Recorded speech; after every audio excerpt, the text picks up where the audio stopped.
북한은 작년에 24번에 걸쳐서 미사일을 발사했고요.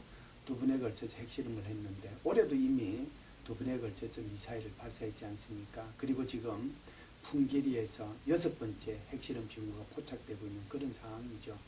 사실 사드 배치를 두고 중국과 러시아의 어떤 반대라든지 또는 중국의 경제 보복이라든지 이런 와중에 이 북한의 핵과 미사일에 대한 위협이 고도화되고 있고 이런 것들만 가지고 우리 한국 스스로가 해결하는 것도 참 쉽지 않은 일인데 사실은 아시다시피 대통령까지 지금 파면되지 않았습니까?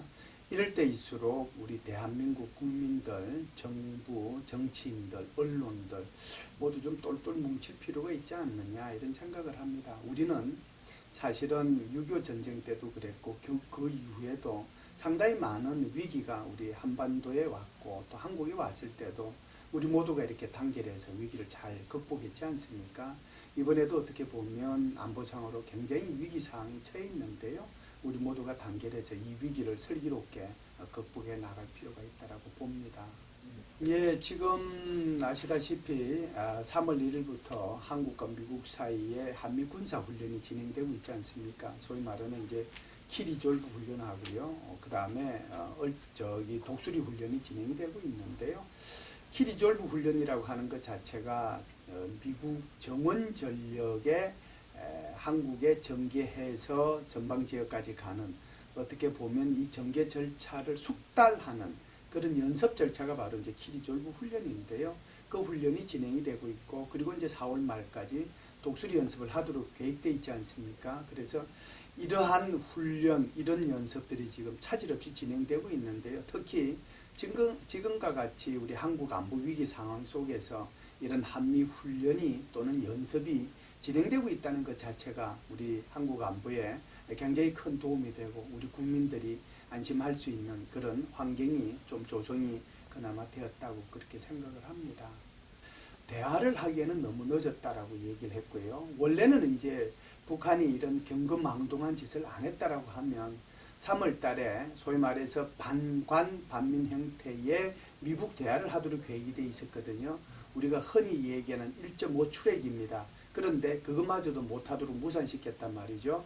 미 국무부에서 소위 말하는 북한 외무성 국장이 미국에 입국하는 데 대한 필요한 비자를 거부했거든요.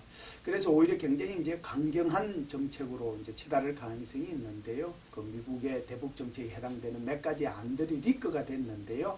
그 중에 하나가 바로 뭐 한국의 전술 핵무기 재배치라든지 또는 뭐 외과 수술식 타격이라든지 또는 선제 공격이라든지 그런 내용들이 흘러나왔거든요.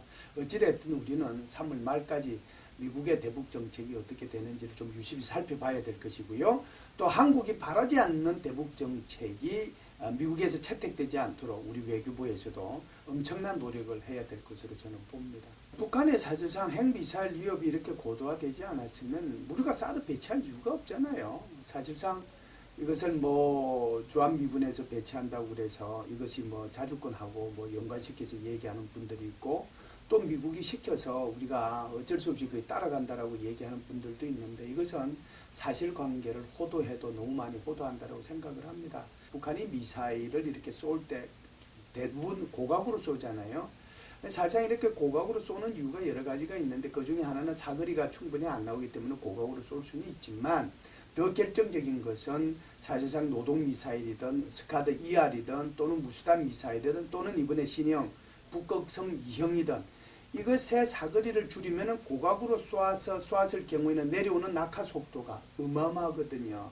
낙하 속도가 10에서 14 정도 된다라고 하면 패트리어트 3 가지고는 못 맞춥니다. 패트리어트 3는 마 5밖에 안 되거든요. 그럼 이것 자체 가지고 우리가 패트리어트 가지고는 이런 북한이 고각으로 쏘는 준중거리 미사일에 대해서 요격할 수가 없다는 것이죠. 그 요격할 수 있는 유일한 수단이 지금 현재로서는 사드밖에 없습니다.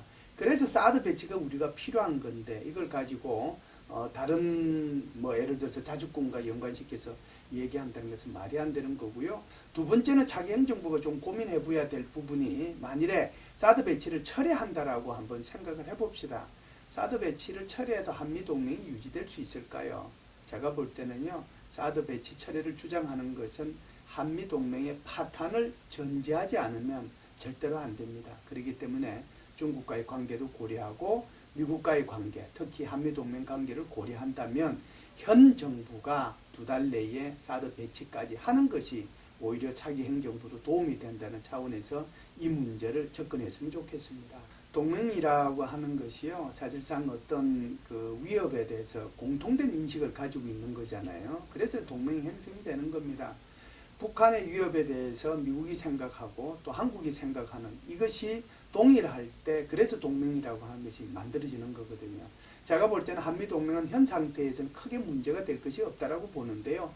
그럼에도 불구하고 미국의 입장에서는 이렇게 생각할 수도 있습니다.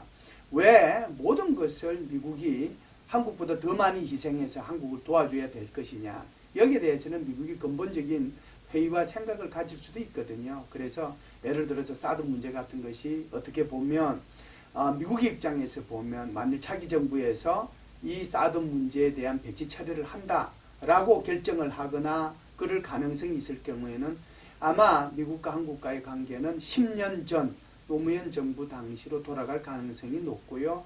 아마 1953년도 한미 동맹이 체결된 이후에 가장 아마 뭐라고 할까요? 위험스러운 그런 동맹 관계가 형성될 수 있습니다. 무슨 말씀을 제가 드리려고 하느냐 하면요. 동맹이라고 하는 것은 위협에 대해서 서로 같은 생각을 가지는 거고 서로가 서로에 대해서 도와주는 거거든요. 여태껏 대한민국은 미국으로부터 많은 도움을 받은 건 사실입니다. 이와 못지않게 우리 한국도 필요하면 미국에 대해서 적절한 분야에서 헌신을 해야 될 필요가 있다.